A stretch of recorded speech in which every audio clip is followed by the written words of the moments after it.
paz de Jesus, o amor de Maria e as graças do Espírito Santo sejam a nossa companhia nesta sexta-feira, hoje, 2 de outubro de 2020.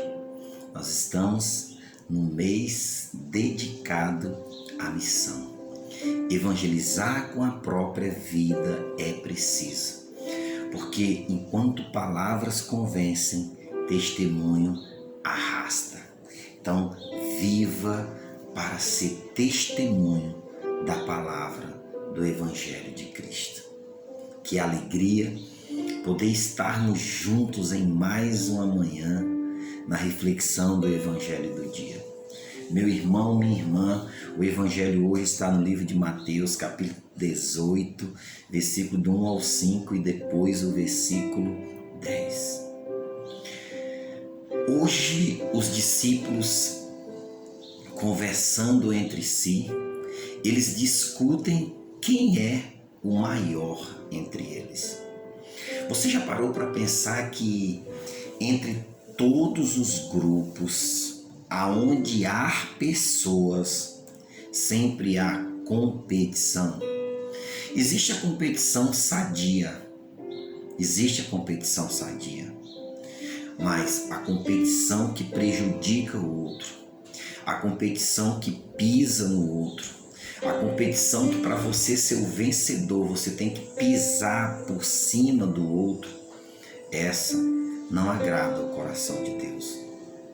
Quando Jesus chamou os 12 discípulos, ele não os chamou para disputarem entre si qual mais tinha maior unção, qual deles tinha melhor oratória, qual deles tinha mais intimidade com o Cristo, qual deles era mais chegado de Cristo. Esse não era o objetivo de Jesus.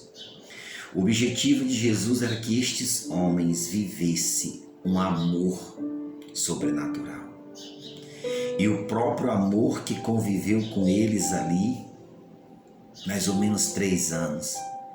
O Cristo que conviveu com eles, que preparou eles, que foi um tempo de preparação, porque eles tinham a missão de evangelizar o mundo.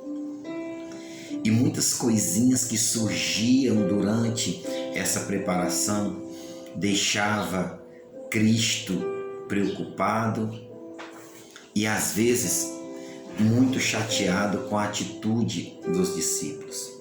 Hoje eles discutem quem é o melhor.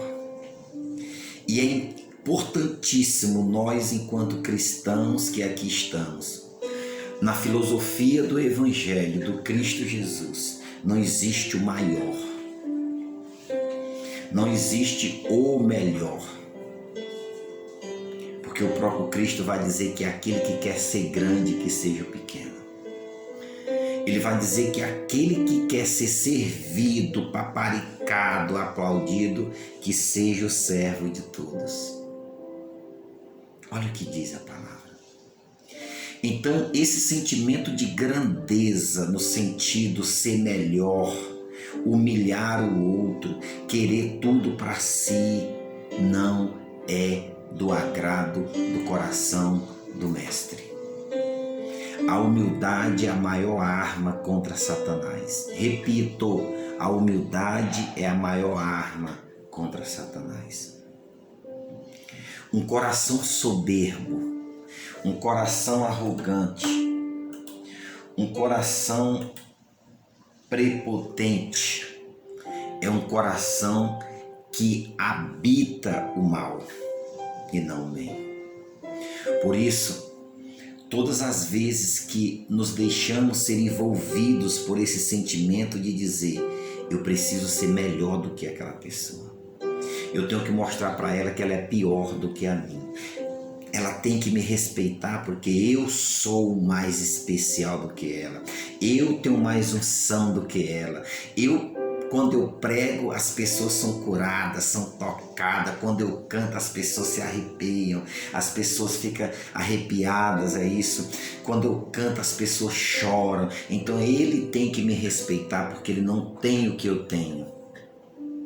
Você já ouviu alguém falar isso? Você já falou isso? Posso te ser sincero? Não foi guiado pelo poder do Espírito Santo. Você pode ter sido guiado por outra coisa, menos pelo Espírito. Porque aquele que é guiado pelo Espírito, aquele que é tocado pelo Espírito, o primeiro sentimento que envolve o coração é um sentimento de amor verdadeiro, e que quem experimenta o amor verdadeiro compartilha, porque o amor de Deus é tão grande que nós não conseguimos guardar só no nosso coração, só para nós. A gente quer logo partilhar, a gente quer logo levar amor para as pessoas. E quantas pessoas têm sido exemplo de humildade, têm sido exemplo na vida das pessoas. Então, ao invés de ser motivo de queda na vida das pessoas, e ai de quem fazer isso, seria melhor ter amarrado uma pedra de moinho e lançado ao mar. Ao invés de prejudicarmos o outro, vamos levar o outro a ser construído por essa graça de Deus. Não se preocupe, porque se aqui nessa terra você não é o primeiro, você sempre é o último, no céu você será o primeiro, diz a palavra. Não queira ser visto por essa sociedade, paparicado, elogiado. Cuidado, eu vou dizer algo muito grave. Cuidado, isso não é bom para você. Cuidado com esse desejo de aprovação. As pessoas têm que me aprovar. Em tudo que eu fizer, as pessoas têm que ver, as pessoas têm que aplaudir. Cuidado, porque quem tem necessidade de aprovação é um grande sinal de muita fraqueza, carência e falta de sabedoria. Quem tem que ver o que eu faço não é os homens. Quem tem que ver é Jesus.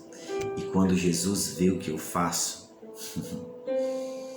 se é aquilo que ele nos ensinou, o coração dele pula de alegria. Os olhos dele brilham de alegria. E quando isso acontece com Deus, a nossa vida é totalmente abençoada. São graças e graças derramadas sobre a nossa vida. Por isso, que Deus nos abençoe, que Deus nos ilumine, seja como uma criancinha, que não tem maldade, que não olha as coisas com olhos de ganância, de ódio, de rancor, mas que olha com inocência, e aquele que se tornar criança entrará no reino de Deus. Que tenhamos um bom dia, um ótimo final de semana, na presença de um Deus que não dorme, mas que olha por nós dia e noite. Israel de Freitas, Evangelho do Dia.